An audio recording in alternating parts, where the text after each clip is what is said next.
السلام عليكم. ان شاء الله اليوم غادي نقدم لكم فيديو جديد اللي هو طريقه كيفاش تصايبوا الحريره حامضه ولا الحريره الحمراء. مرحبا بكم ان شاء الله، وكنتمنى يعجبكم. نبداو ان شاء الله. بسم الله. بالمقادير اللي هما كالتالي. غادي اول حاجه غنشعلوا البوطه ان شاء الله، غنقصوها. غنديروا شويه ديال زيت العود، زيت البلديه، غنديروا واحد شويه تقريبا 2 المعالق كبار.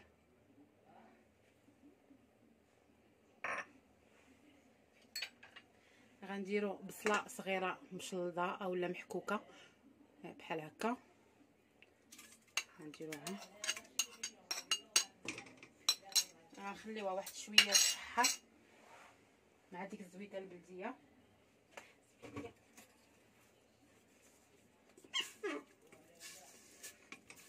بهذا الشكل هكا تشحر مزيان. ما غنديروش فيها اللحم، ماشي مشكل، لان ماشي بالشرط حتى تكون عندنا اللحم عاد نصاوبوا الحريره. لا، هذه الحريره ما غنحتاجوش لها اللحم ان شاء الله. غنديرها، نتوما غادي تشوفوا كيفاش غنديروها. نخليو البصله حتى تشحر واحد شويه.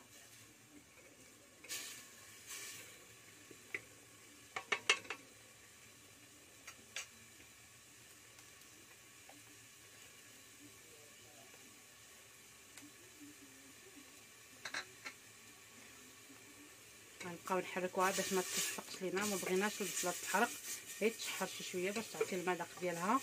ما بغيناش تكون تجي ديك الحروريه حاره بالحراق.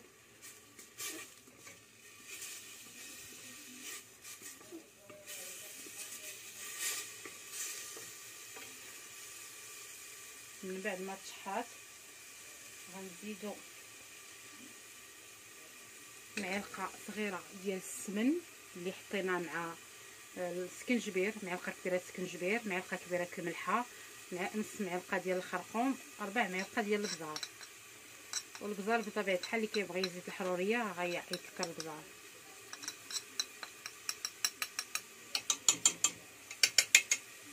السمن الحار هذا اللي درنا فيها دابا، السمن الحار ماشي السمن المذوب.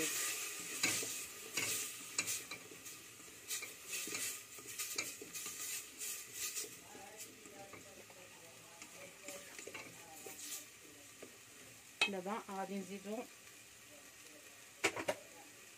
شويه ديال الماء اللي سبق، الماء اللي سبق لينا طيبناه.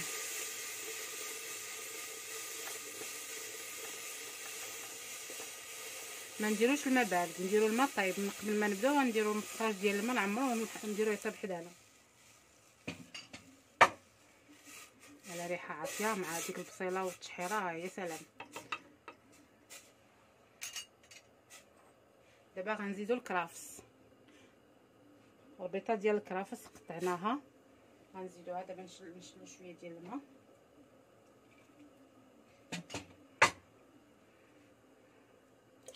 كرافس، ربيطه ديال القزبور تا هو قردناها بالقراده.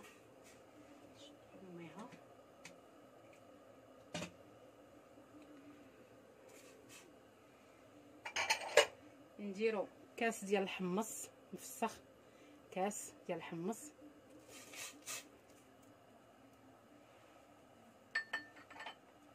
نص كاس ديال العدس زقناه بالماء. داك شويه ديال العدس اللي بقى لاصق لينا هنايا غنديروه معاه وغنشللوه بحال هكا.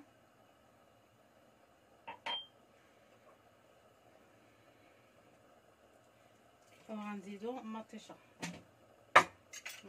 ديال الحك، ها هي غنزيدوها على شويه الماء، تقريبا 3 ديال المعالق ديال المطيشه.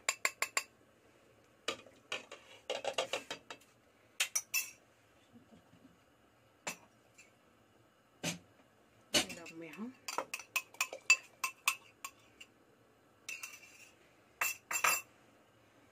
غتبقى لينا الرز والشعريه، ما غنديرهمش دابا، بلاتي واحد شويه. غنحركوا الكوكوط مزيان وغادي نسدو عليها واحد نص ساعه. نسدو عليها نص ساعه.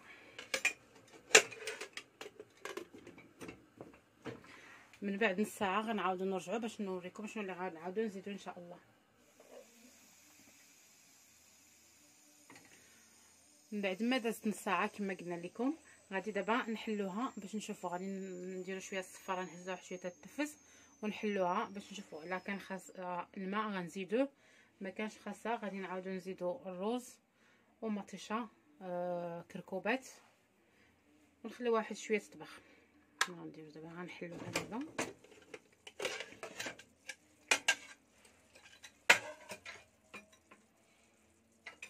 هانتوما كما كتشوفوا الحريره واحد الريحه طالعه يا سلام، مع ديك البصله اللي تشحرات والكرافس والسمن الحار كيعطيها واحد المذاق زوين بلا ما تحتاجي ديري فيها اللحم.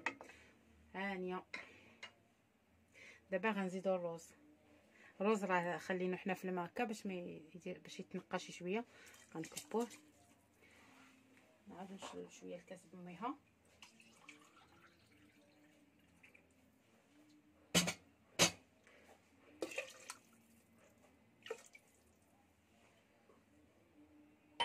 غنشعلو عليها البطه.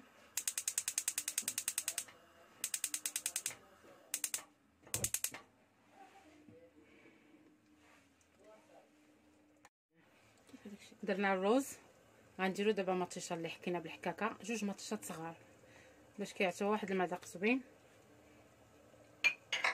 وغنخليوها نحركوها شويه تخلط، وغنخليوها واحد 10 ديال الدقائق تتغلى غير هكا بلا ما نسدوها.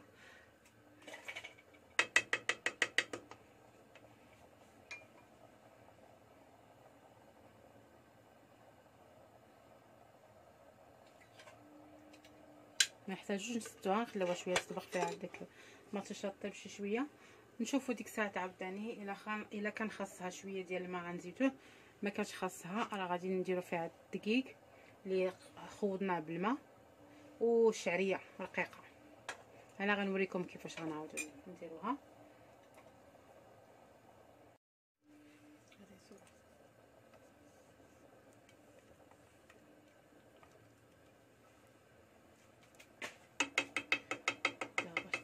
المطيشه الكركوب كاين اللي كيديرها من الاول، من الاحسن خلاها واحد شويه باش تعطي داك الحموضيه ديالها، كتجي واحد البنه فيها زوينه. من الاول كطيب كتذوب بزاف، لا درتها حتى الوسط تجي زوينه، كتعطي مذاقها زوين.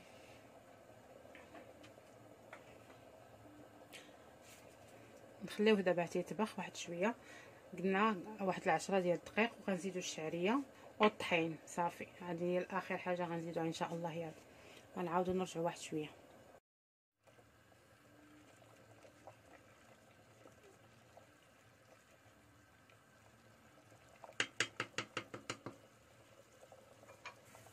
بعد ما فات 10 دقائق باش كيطبخ القدره اللي فيها الروز والحمص والعدس، دابا غنزيدو واحد الكاس ديال الطحين، كاس صغير ديال الطحين اللي خوضناه بالماء، هو باش غادي تعقدو هاد الحريره.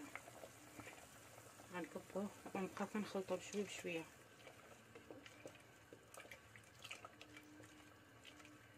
ما كبوش مره واحده، الا كبينا مره واحده غيتعقد الدقيق يولي مكركب. غنكبوه بشويه بشويه ونحركوه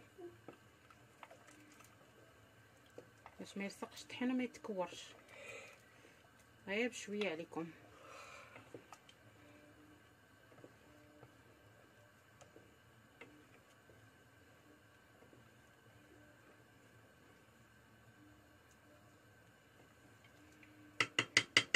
الا كان خاصنا نزيدو الماء غنزيدو عليها الماء. هادي خاصنا نزيدو واحد شويه ديال الماء في الطحين باش ما يجيناش قاصح بزاف. تقريبا انا زدت فيها كاس ديال الماء في الطحين اللي بقى ليا، مع القياس ديال الغليه غتجي هي هذيك. غنكبو بشويه بشويه.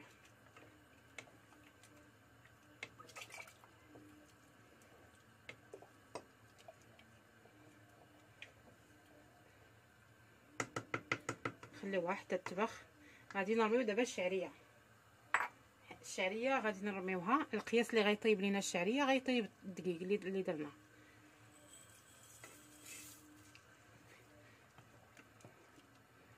ونخليوها واحد 10 ديال الدقائق ان شاء الله، وغادي نرجعو نوريكم الشكل النهائي ديال الحريره الحامضه.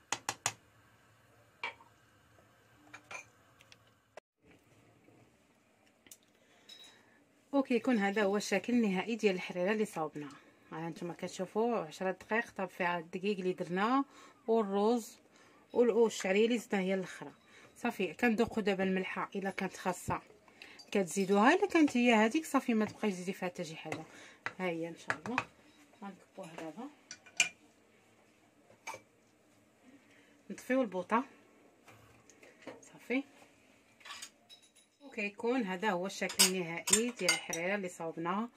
كنتمنى تجربوها كما قلت لكم وتعجبكم ان شاء الله يا ربي. ها هي بكاس ديال الحمص مفسخ ونص كاس ديال العدس، نص كاس ديال الرز، نص كاس ديال الشعريه. يمكن لينا نصاوبوا حريره روعه يا سلام، لا من ناحيه المذاق ولا من ناحيه الشكل. ما نحتاجوش تكون عندنا اللحم، ماشي ضروري، غير البصله كتحكوها في الحكاكه وكتشحرها مع زويته بلديه، كتجي كتعطيها واحد المذاق زوين والسمن الحار. الحريره درناها حطينا حنا مع شويه ديال التمر وشويه ديال الشريحه اللي مرقداها في زيت العود، كتجي مزيانه مع هذا البرد، كتحيد حتى هي شحال من حاجه من الجسم. وكنتمنى تنال اعجابكم وتجربوها ان شاء الله. كنتمنى تجربوها وتنال اعجابكم ان شاء الله. وكما دائما كنتسنى الاراء ديالكم، وما تنساوش تشاركوا في القناه ديالي وباش يوصلكم دائما الجديد. ومرحبا بكم وشكرا وبصحه وراحه.